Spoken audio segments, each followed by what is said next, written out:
A family of 5 are found dead in a County Cavan home. This is the worst tragedy to ever take place in this small county. Who would do such a thing, and why? Today's case takes us to the County Cavan in Ireland, relatively close to the Northern Ireland border. Cavan is known for its rolling hills and lakes. There are 365 lakes in Cavan, one for every day of the year. A worthy claim to fame for the locals of Cavan is the famous novel-turned-movie Gulliver's Travels. The main character in the book is loosely based on a local giant of a man the author met in County Cavan. The locals love their GAA. This is Irish football and hurling, 2 Irish sports that are deeply embedded in the Irish culture and the people alike. As the friendly locals of Cavan would say, if heaven existed on earth, it would be County Cavan. The tragic event that took place in today's case happened in Cavan. But before we go further, here is a brief background on the Hawe family. Clodagh Hawe, who was 39 years old, was a teacher in Orristown National School in County Meath. She had grown up in the town Mount Nugent in County Cavan, and she had 3 sons, Liam 13, Niall 11 and Ryan, who was just 6. She was married to Alan Hawe, who was 40 years old. He was also a teacher and a vice principal at Castle Rahan National School in County Cavan, where the 2 younger boys also attended. Alan was originally from County Kilkenny, and the family lived in a village not too far from Ballyjamesduff in County Cavan. The summer of 2016 was much like any other, and by the end of August, the family were all preparing to go back to school after a long break, and most of them were looking forward to go back. The last weekend of the summer was a busy one. The family had attended a memorial mass for Alan's mother, which was in County Kilkenny, and the 2 older boys were involved in sports, and they had matches to go to. Liam had played a basketball match that day, and his team won. Before heading home for the night, the family stopped off in Claudia's mother's house for a cup of tea and a catch-up. All was well, everything seemed normal, and when they were leaving at around 9 p.m, Mrs. Call wished Alan the best of luck going back to work the next day. He responded to this by saying he wasn't looking forward to it. There had been some internal issues in work, and Alan was going to hold a meeting to hash that out. And understandably, he wasn't looking forward to that. But other than that, the family were in good spirits when leaving, and Mrs. Call gave everyone hugs, and she waved them off, saying she would see them tomorrow. And on the morning of the 29th of August, Mrs. Call or Mary Call, depending on who you're talking to, she waited for her daughter Clodagh to drop off the kids at around 8:30, like usual. But Clodagh didn't arrive, and there was no answer on any of the family's phones. Mary had rang, text, and she rang the house phone, but still no answer.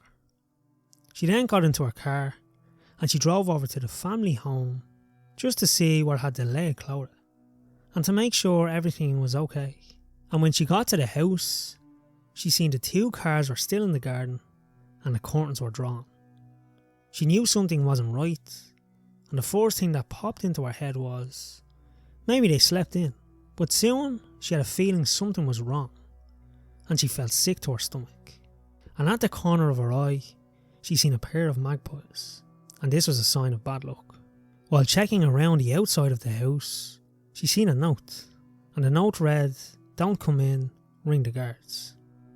She recognised the handwriting on the note as Alan's, and then she knew something was very wrong. She made her way to the neighbour's house, and she called the Gardaí, and they arrived on the scene shortly after. When the Gardaí entered the house, they seen a letter and a sealed envelope on the kitchen table, both with blood stains on them. When they walked a little further, shockingly, Clodagh was found face down on the ground in the sitting room, wearing her pyjamas and dressing gown. There was a pool of blood on the ground beneath her, and she suffered injuries to her head and neck, and there was a small hand axe next to her on the floor. The 3 boys were upstairs with obvious injuries to their throats. Each boy had a duvet cover pulled over them. Later, defensive wounds would be found on Clodagh and the 2 older boys. They had fought back and died first. Alan was found in the hallway and he had hanged himself. The whole family of 5 were dead on arrival. The house was then closed off as a crime scene and the investigation would begin. Gardaí would then state shortly after they are not looking for any other people in relation to this tragic event. Alan was the man who committed the murders and then took his own life.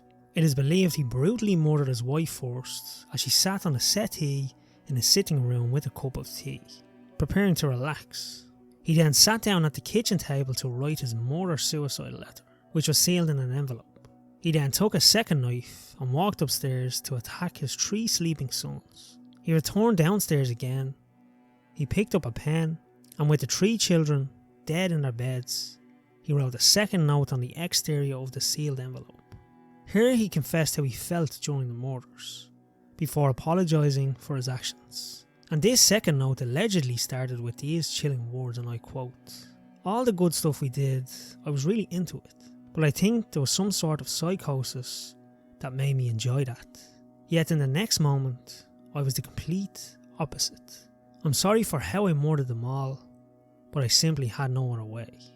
There was no warning signs whatsoever. The whole family were seen the day previous smiling and laughing together. No one could have ever guessed the family of 5 would be found dead the next day in their home. Alan Hawe was described as a lovely man, a good father and a neighbour, kind and normal. He was very involved with the community, with his ties to the local school and the local GAA. But what would drive the pillar of a community to do this? Some said mental health, while others said domestic violence. Or maybe he just snapped. Newspapers would publish stories going back and forward on what might have happened. But no one knew what actually happened that night. And meanwhile, 2 families and a whole community were preparing for a funeral that would take place on the 3rd of September 2016 in their parish church, St. Mary's. 5 black hearses made their way through the town and were met at the church by thousands of people paying their respects to the beloved family. Both the extended families were present. Alan's uncle placed a Kilkenny GAA jersey on his coffin, while Clodagh's mother placed a family photograph on hers. Liam's got a basketball, Niall's a trophy, and a stuffed woolly dog was placed on little Ryan's coffin, each item speaking 1,000 words. The priest would say a few words during the funeral, and he said there was a dark side, how so much goodness can be destroyed, how so much happiness can be invaded. How and why, he asked. All 5 coffins were placed in one plot, and the family grave was marked, which some found odd considering the circumstances of the deaths. But at the time of the funeral, the families were insistent that the whole family were to be buried together, and there they would stay until May 2017, when Alan Hawe's coffin was removed and he was cremated. A memorial service for Clodagh and her 3 sons was held 1 year after their murders, and a few days later another mass would be held, and this was in memory of Alan Hawe. Now, it is not known who requested this mass for Alan. Clodagh's family certainly didn't, and they were against it, and they did not attend the service. In fact, the family stood by Clodagh and her 3 boys while the mass was on, in a somewhat protest. They were no longer willing to mourn the loss of Alan, alongside Clodagh and the boys. Jacqueline called Clodagh's sister. She'd done an interview for a local newspaper, and she said, "Alan murdered my sister in cold blood. He was an evil, evil man." There was an inquest held for the Hawe family to find out how they died, and the family doctor would speak up, saying Alan had come to him shortly before the murders took place. He said Alan was suffering with his toe, saying it was bothering him, and he tried to treat it himself with some bleach. The doctor told him not to try that again, and he gave him a fungal cream to treat it. But as the appointment went on, Alan told his doctor how he was feeling, and he said he felt stressed and that there had been a conflict in work that he was worried about. He said he was constantly thinking about it and having trouble sleeping at night. She gave him some sleeping tablets to get him through the next few days, and asked him if he would like a doctor's note to hand into work to take some time off. But Alan said he will be fine, and the appointment ended soon after. The Central Mental Hospital had been engaged during the inquest to review Alan's medical history. They studied Alan's medical records, his counsel notes, and his suicide notes that were found on the kitchen table that fateful morning.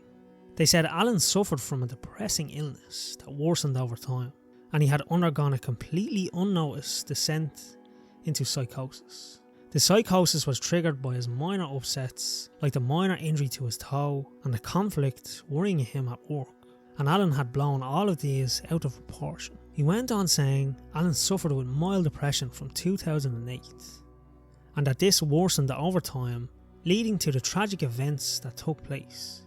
In fact, Alan had written that he had wanted to kill himself for a long time, but he said he could not bear the thought of leaving his mess, and the anger and rejection that Claude and the boys would have to live with.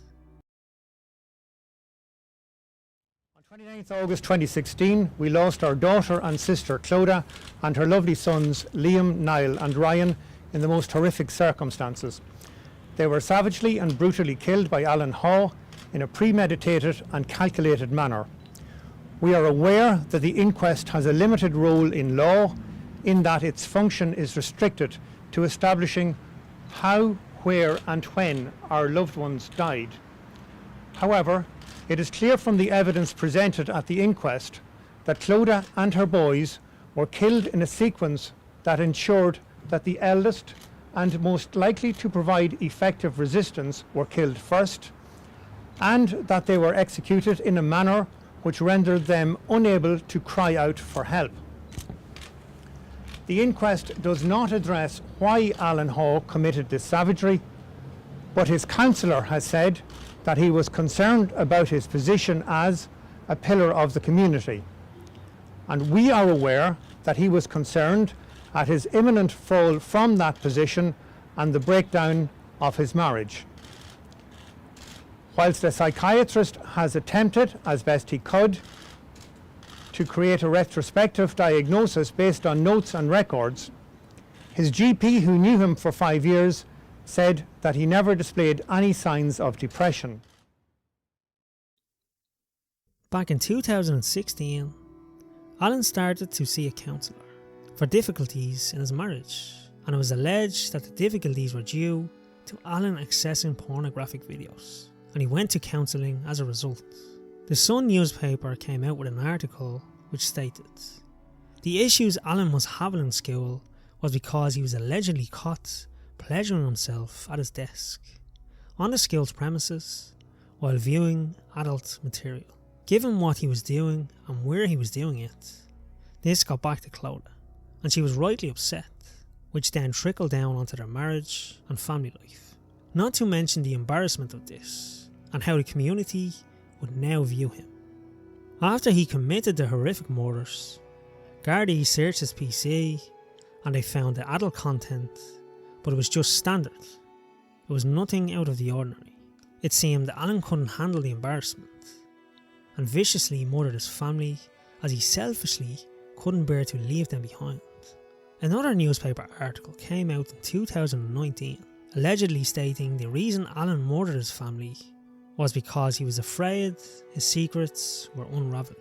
They continued saying Alan dressed up in his wife's underwear and clothes. He would access porn websites from his phone and PC and work, while also browsing on Russian dating sites. The article went on stating Alan had even darker secrets he was afraid would be revealed, and allegedly, on the notes that were left, he wanted the details of these secrets released by his counsel, but they never were. Alan savagely and brutally murdered his family in a premeditated and calculated manner. Two families now have to live with the loss of their loved ones for the rest of their days. Mental health is a sensitive matter, but this does not excuse the fact Alan Hawe took the lives of his wife and 3 young boys who had their whole life ahead of them. Unfortunately, we will never truly know what happened. Did Alan just snap? Or perhaps this was planned for months? Or was it a slow decline of mental health into psychosis? What we do know is that a family were taken from their loved ones and community way too early.